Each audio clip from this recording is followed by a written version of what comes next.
Hey guys, welcome back to Fixin' It, and today we're going to change the cabin air filter on this 2021 Dodge Durango. We're going to start by opening up the glove box and see this little thing here. We're going to unhook it. It goes, push it this way. Just pull on this cord, and that's it. Let it go. Okay, the only thing holding this glove box in place are these tabs. See that? One there and one on that side. So what we're going to do is push it on the sides, and this whole thing drops down. Okay, push it and out, and that's it. This whole thing drops.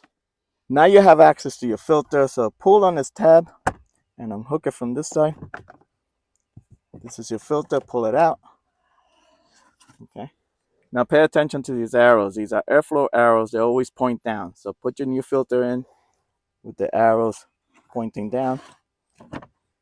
This side gets hooked onto this side, and then it clips on this side.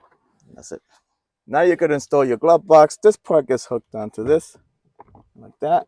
Grab your cord, pull it, and you could just attach it like that, and then this thing pushes in and you're done.